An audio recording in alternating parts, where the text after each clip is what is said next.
پنجاب اور خیبر پختونخوا میں انتخابات کے التوا کے خلاف پی ٹی آئی کی درخواست پر سپریم کورٹ آج فیصلہ سنائے گی۔ چیف جسٹس کی سربراہی میں 3 رکنی بینچ نے سماعت مکمل ہونے کے بعد فیصلہ محفوظ کر لیا۔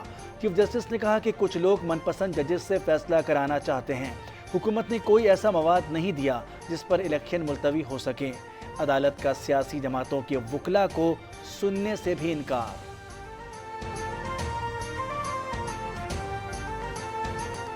اتحادی حکومت نے موجودہ بینچ پر عدم اعتماد کا اظہار کیا۔ کاش آج چیف جسٹس فل کورٹ بٹھا دیں اور جن ججز نے خود کو الگ کیا انہیں شامل نہ کریں۔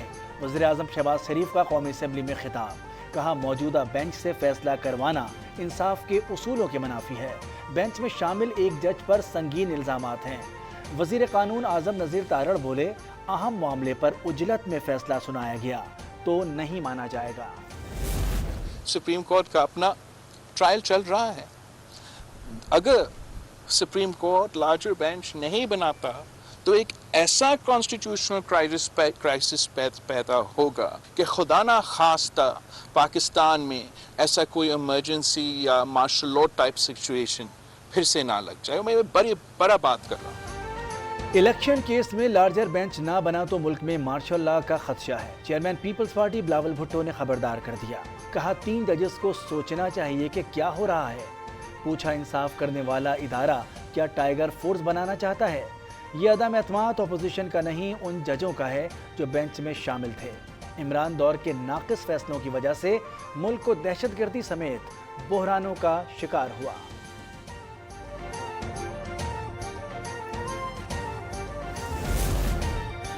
وزیر اعظم شہباز شریف کی زیر صدارت وفاقی کابینہ کا ہنگامی اجلاس۔ چیف قاضی فائز کے خط پر رجسٹرار سپریم کورٹ کو عہدہ دیا گیا۔ عشرت علی کو اسٹیبلشمنٹ ڈویژن رپورٹ کرنے کی ہدایت۔ الیکشن کیس کے مختلف پہلوؤں اور کسی بھی فیصلے کی ممکنہ اثرات پر وزیر قانون اٹارنی جنرل کی بریفنگ۔ صدر سے supreme court practice and procedure act فی الفور دستخط کا مطالبہ۔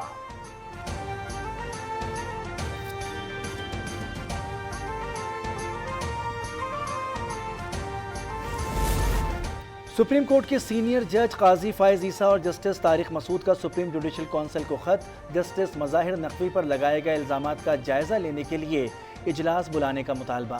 سپریم کورٹ کے جسٹس سید مظاہر علی اکبر نقوی کے خلاف ایک اور ریفرنس دائر۔ بلوچستان بار کونسل کی جانب سے دائر ریفرنس میں سپریم کورٹ کے جج کے خلاف مس کنڈکٹ کی شکایت۔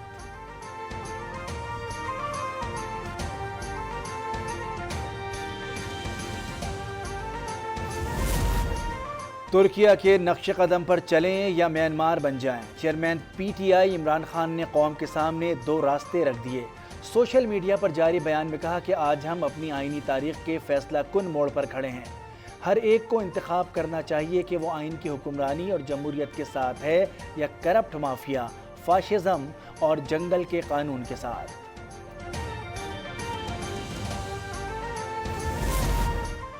تم بھی کرپٹ اور تمہیں تحفظ دینے والے بھی کرپٹ۔ یہ کرپشن اور احتساب سے بچنے کا نیٹ ورک ہے جو اب خود نہیں بچے گا۔ سینئر نائب صدر اور چیف آرگنائزر نون لیگ مریم نواز کا عمران خان کو کرارا جواب۔ چیئرمین پی ٹی آئی کو مخاطب کر کے کہا کہ تم تو خود ڈوب ہی رہے ہو، نئے سہولت کاروں کو بھی کہیں نہیں چھوڑو گے۔ کل بھی بھٹو زندہ تھا، آج بھی بھٹو زندہ ہے۔ کل بھی بھٹو زندہ تھا، آج بھی بھٹو زندہ ہے۔ کرشماتی شخصیت، دور اندیش سیاستدان، عوامی انداز اور انقلابی سوچ، بانی پیپلز پارٹی اور سابق وزیر اعظم ذوالفقار علی بھٹو کی 44ویں برسی آج منائی جا رہی ہے۔ سندھ حکومت کی جانب سے صوبے بھر میں عام تعطیل کا اعلان۔ پیپلز پارٹی کی جانب سے ملک بھر میں تقاریب کا انعقاد۔ اسلامی ممالک کا اتحاد، متفقہ آئین کی تشکیل، ایٹمی پروگرام کی بنیاد سمیت لاتعداد کارنامے بھٹو کی پہچان۔ انصاف کے لیے بھٹو خاندان کی مزید کتنی نسلوں کو انتظار کرنا پڑے گا؟ چیئرمین پیپلز پارٹی اور وزیر خارجہ بلاول بھٹو کا ذوالفقار علی بھٹو کی برسی پر سوال۔ پوچھا، ہمارے نظام عدل کے پاس بھٹو کی فریاد سننے کے لیے 1 منٹ بھی نہیں۔ تاریخ نے بھٹو کی بے گناہی کے اتنے ثبوت پیش کر دیے ہیں کہ بدترین دشمنوں کو بھی اب یہ کہنا پڑتا ہے کہ قائد عوام کے ساتھ ظلم ہوا۔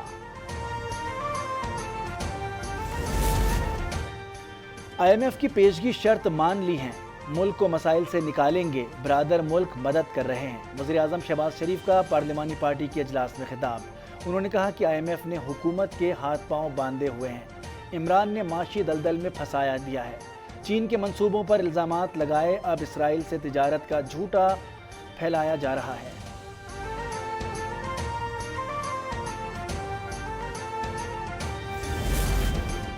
سینٹ میں سود کے خاتمے کے لیے جماعت اسلامی کے سینیٹر مشتاق احمد کی قرارداد متفقہ طور پر منظور۔ ملکی معیشت کو سود فری کرنا اور اولین ترجیح ہے، حکومت اس حوالے سے اقدامات کر رہی ہے۔ وزیر مملکت خزانہ عائشہ غوث بخش پاشا کا اظہار خیال۔ چیئرمین صادق سنجرانی نے بھارت میں مسلمانوں اور دیگر اقلیتوں پر مظالم کے خلاف قرارداد کا ڈرافٹ تیار کرنے کی ہدایت کر دی۔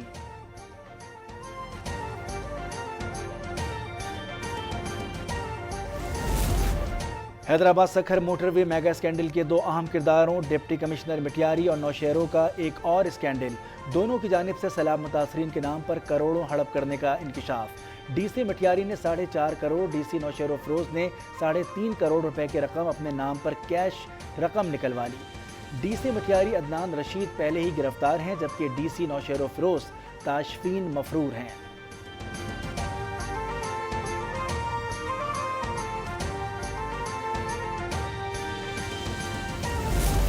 اسپیشل اولمپکس 2019 کی gold medalist Sajida Bibi Karachi سے پراسرار طور پر لاپتہ۔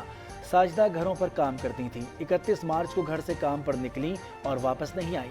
مقدمہ درج، قوت گویائی سے محروم ساجدہ نے ٹینس میں سونے کا تمغہ جیتا تھا۔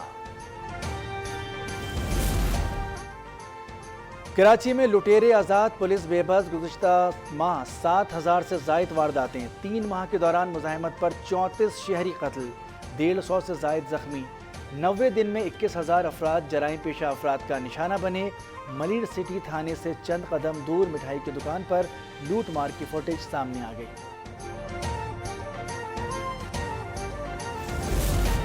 اور خیبر پختونخوا، پنجاب، کشمیر اور شمالی بلوچستان میں وقفے سے گرج چمک کے ساتھ بارش کا سلسلہ جاری، بالائی علاقوں میں لینڈ سلائیڈنگ کا خدشہ۔ محکمہ موسمیات نے مزید بارشوں کی بھی پیش گوئی کر دی۔